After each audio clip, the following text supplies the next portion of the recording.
Hello there, welcome to my channel. I don't know how you got here, but thank you for coming. Today I'm going to take this box over here with the Nacon GC-400ES and I'm going to review it. Enjoy.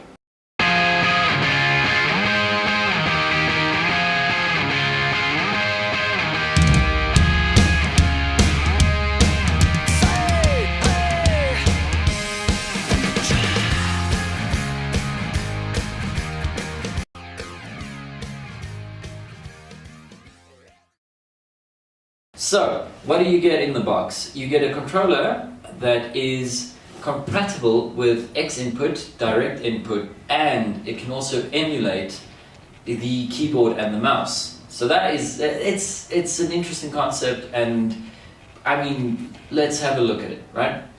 So also, like, it's got a specific touchpad. Apparently the right analog controller is a bit bigger and it has a bit more space and movability.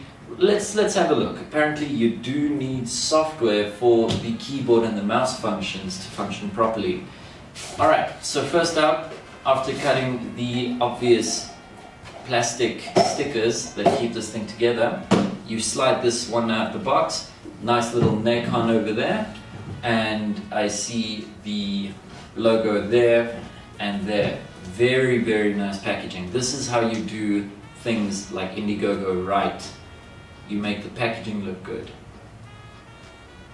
There we go. Cool. So that's packaging over there.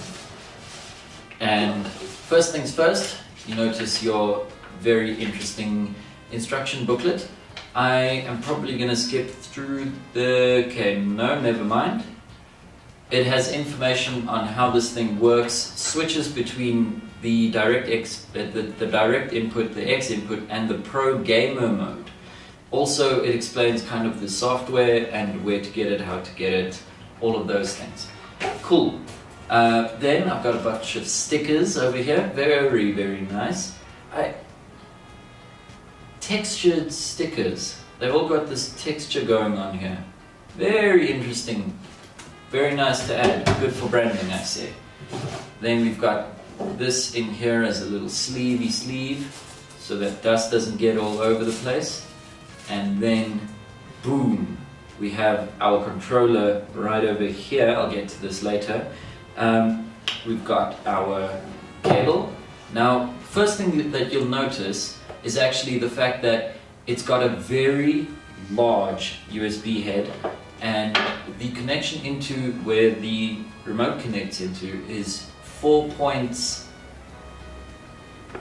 It's a very weird adapter, and I'll give you a little look into this a bit later, right?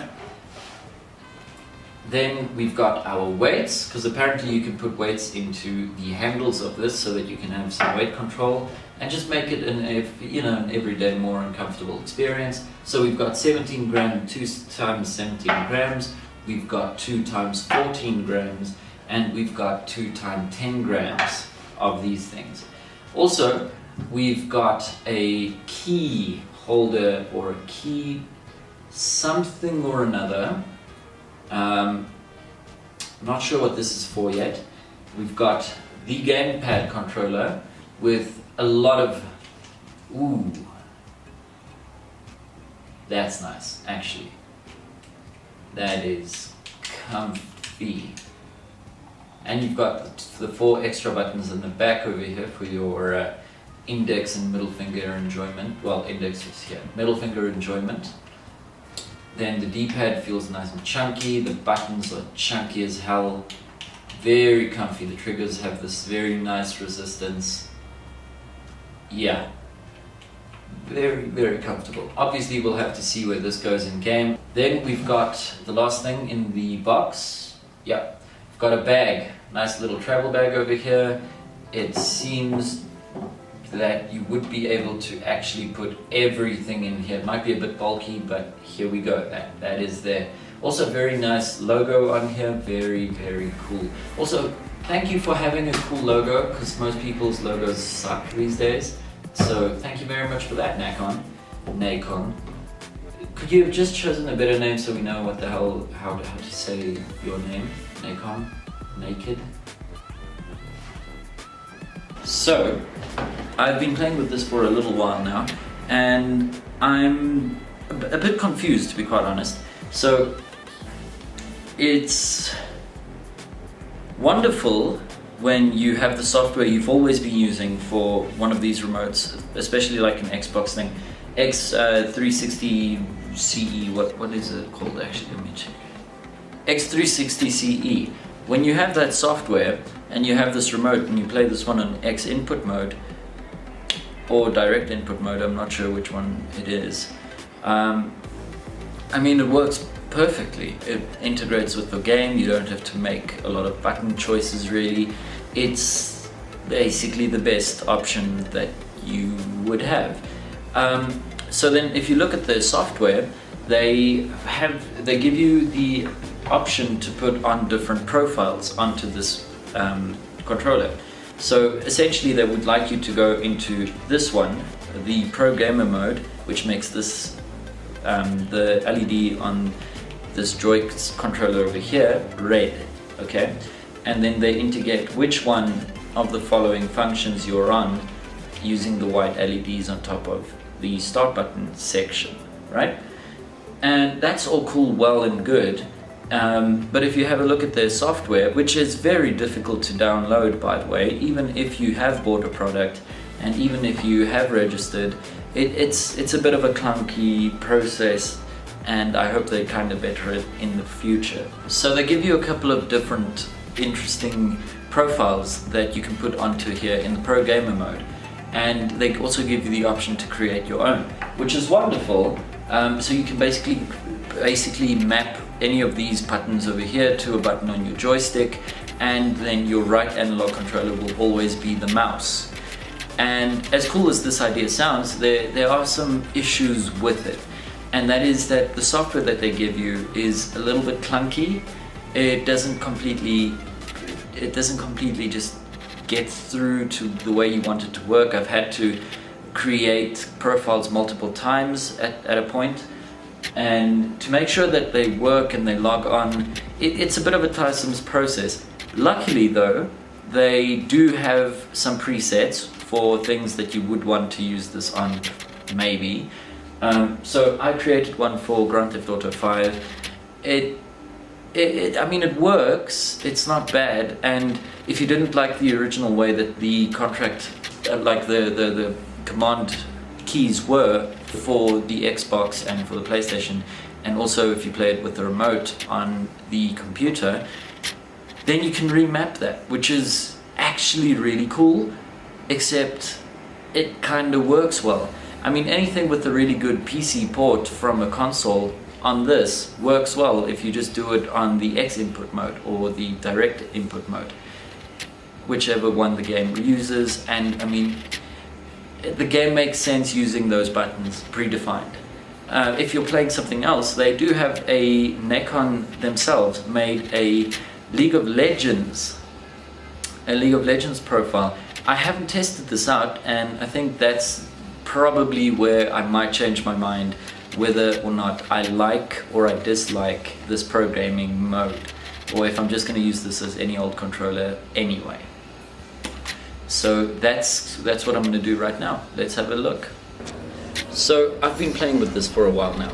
I've been playing with it on a couple of different games. I've been playing things like League of Legends, trying my best, but the problem is there's just it isn't made for a game like that.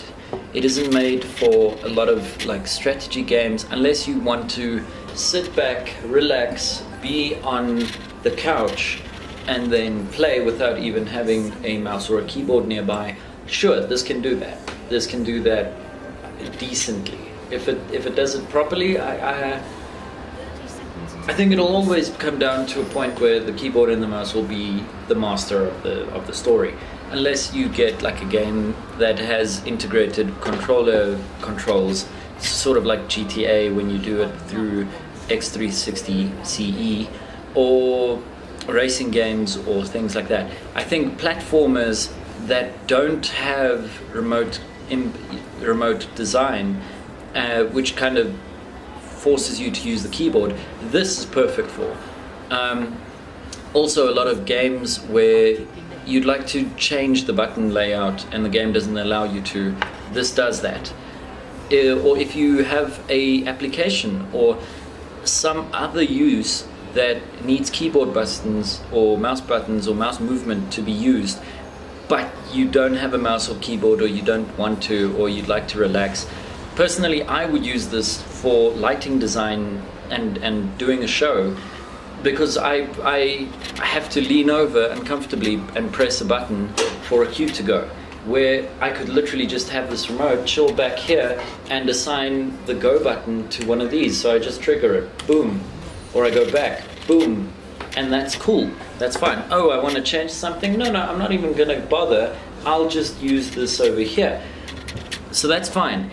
I think if you're gonna buy this as a remote, as a usual remote for your PC that isn't a expensive Xbox controller or any other controller that you're going to use on a PC, it's well built. It's a good rugged build. The buttons are perfect.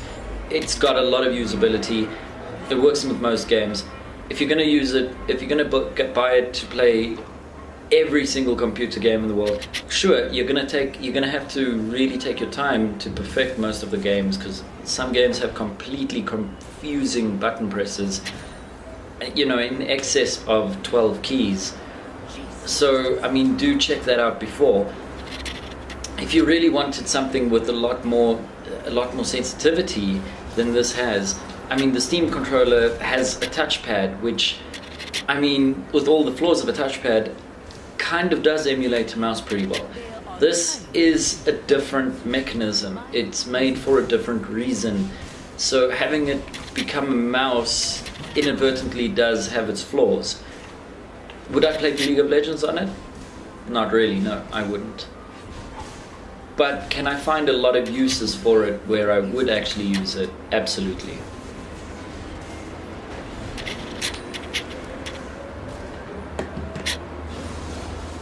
Oh wait, thank you very much for watching the video. If you liked it, well then, then you liked it, good. If you want to press like, press like. If you don't want to press like, it would be nice, okay. If you want to subscribe, do the things, and yeah, thank you. Have a lovely day.